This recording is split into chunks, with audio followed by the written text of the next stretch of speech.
I've read a lot of manga in my day, so here's 23 of them summarized in 11 minutes. After witnessing something super traumatic at an early age, Thorfinn decides the best way to live his life moving forward is revenge. I want to kill the one who hurt me.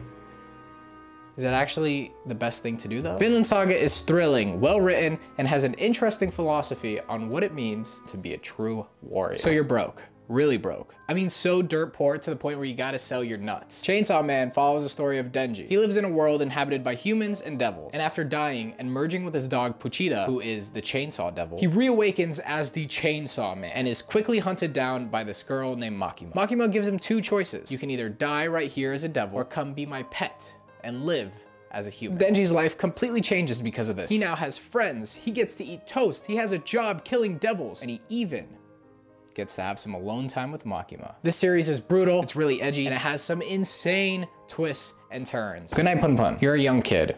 Home life isn't the best. You don't really know what it is you want to do with your life. Meet Pun Pun, a kid who doesn't really feel like he fits in. Good Night Pun Pun is an incredibly mature manga about life, growing up and experiencing some of the horrors of the world for the first time. It's depressing and raw and real. It's honestly kind of hard to read at times. Upon finishing it, well, I'll just speak for myself. It made me feel very uneasy, but it was very worth it. So your family's dead? Ah, dude, that sucks. Oh my God, don't you just hate it when that happens? Why did that happen? Tanjiro grew up in a loving family, and one day while he's out finishing up a couple of errands, he comes back home to find that his entire family has been eaten alive by demons. That is horrible. And on top of that, his sister Nezuko has turned into a bloodthirsty demon. Oh my God. Now Tanjiro dedicates his life to getting stronger, hunting down the demon that did this, and figuring out a cure to turn his sister Nezuko back into a human being. Demon Slayer is a pretty standard and safe shonen series, very easy to get into, and has a pretty good anime adaptation if you're into that. Komi Can't Communicate. So this series is about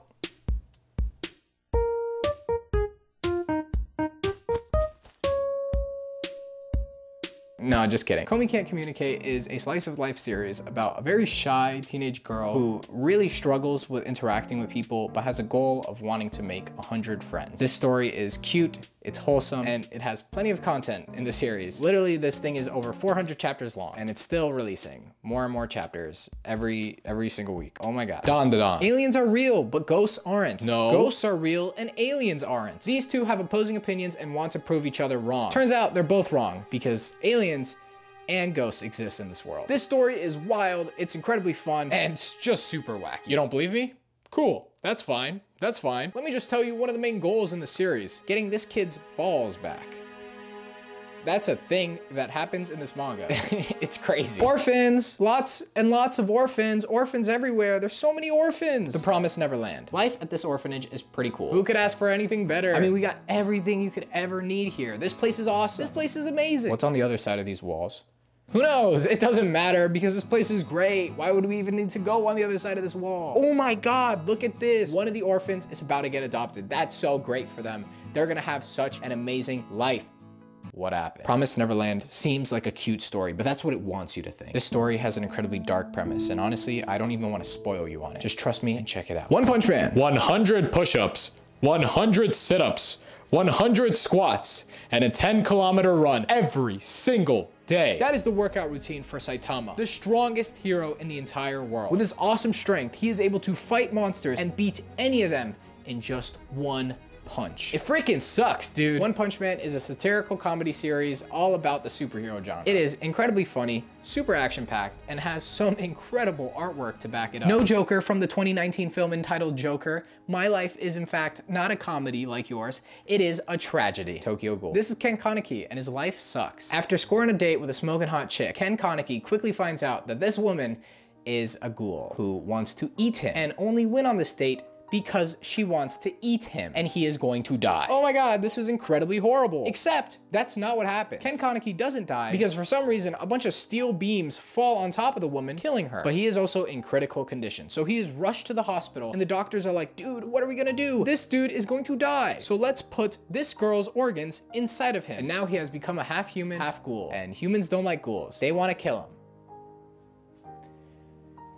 He didn't ask for this. I want to be the very best that no one ever was. I think everyone and their mothers knows what Pokemon is about, but does everyone and their mothers know what the story of Red and Blue is? How they met, what Pokemon they chose, how their adventures in this vast Pokemon world unfolded. I've always thought the Pokemon franchise had so much potential in making some incredible stories revolving around the Pokemon world. And man, let me tell you, I've just started checking this one out and it's pretty good. I love you, you love me. But I don't want to tell you that. You need to confess first because love is war. In every single relationship you've ever seen, there's an imbalance of power. There's a winner and a loser, a giver and a taker. This story involves two genius council students who are secretly having a little bit of a crush on one another. Oh my God, it's kind of adorable. But they refuse to tell the other person. So what do? They use their smarts to put the other person in scenarios where they have to confess.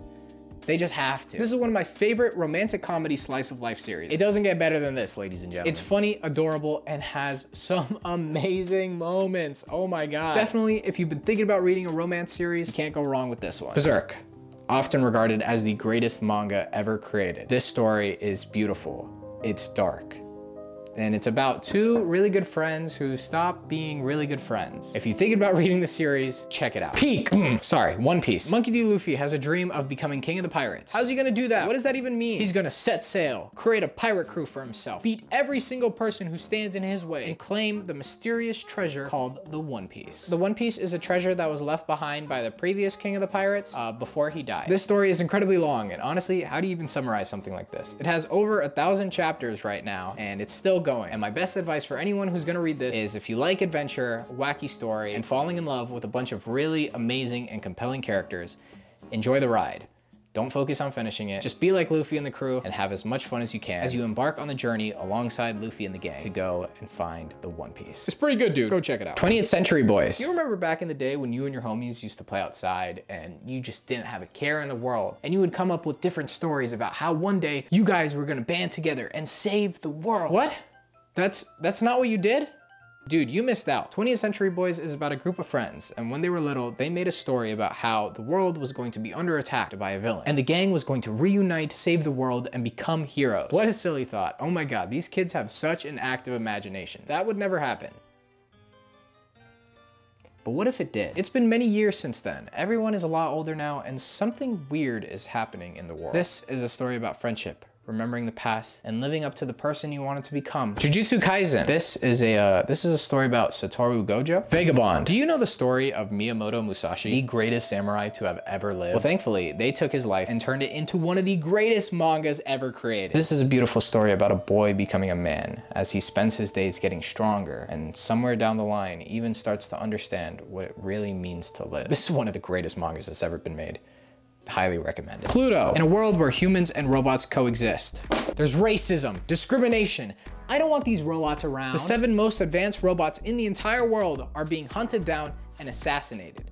Why is this happening? This story at its core is a mystery series. The story's pretty good, it has some pretty good art, and it's made by one of the most talented mangakas ever. It's pretty short with only 8 volumes. It's not even 100 chapters. You could easily knock this out. So if you're thinking about it, go check it out. I'm looking for my dad. Have you seen him? Hunter x Hunter. Gon is a 12-year-old kid, and after being saved by a licensed hunter who actually knows Gon's father, Jing, sets out to become a hunter himself and track down his father. This story is so much fun. It has an amazing power system, some really cool side characters, some of the best arcs that have ever come out of a shonen story, and it also just has one of the greatest character duos that has come out of any manga or anime. Hunter x Hunter is a good time. It's a classic. Some people in this world are gifted with psychic abilities. Our main character, Mob, happens to be one of them. He is actually the strongest psychic there is. Now I know what you're thinking. From the sound of that, Mob must be an incredibly cocky and arrogant individual. Just a person who's incredibly full of himself. But no, that's not true at all. This is Mob, and he doesn't really think he's that cool. He's aware that he didn't work for his powers. He did nothing to achieve what he's been given. And because of that, he kind of doesn't care about it. What he really thinks is cool is muscles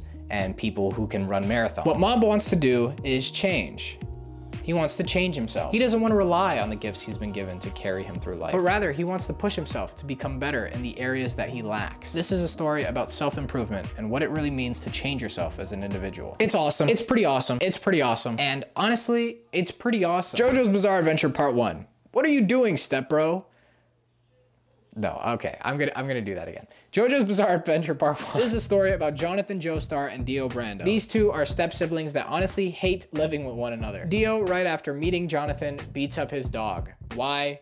because Dio is just an asshole. And that's really all it comes down. Also, Dio becomes a vampire because of the stone mask. The story is just really weird, action-packed, and pretty bizarre. But I'll be honest, part 1 is pretty whack. The story eventually gets good. Not in part 1 though. It gets better in part 2. JoJo's Part 2. This is Joseph Joestar. It's been so many years since the time in which the first part took place, so get out of here, Jonathan Joestar. We got a new guy on the block. Growing up in the streets of New York, this buff, witty, and pretty clever character goes on a pretty bizarre adventure. God, how do I describe this series? Pretty much, even though the story of part 1 has ended, some of the remnants of that plot has seeped over into the future. And now Joseph Joestar has to deal with that and go on a bizarre adventure and fight bad guys. Look, it's good. Sakamoto was one of the greatest assassins to have ever lived. But man, those days are over now. Sakamoto's retired. He's gotten fat. He has a wife. He has a family. He has kids. And he has this pretty cool shop that he runs. Look, he's just done with his old life and he's ready to move on. But his old life isn't done with him. People from the past keep coming back to assassinate him. And what is Sakamoto gonna do?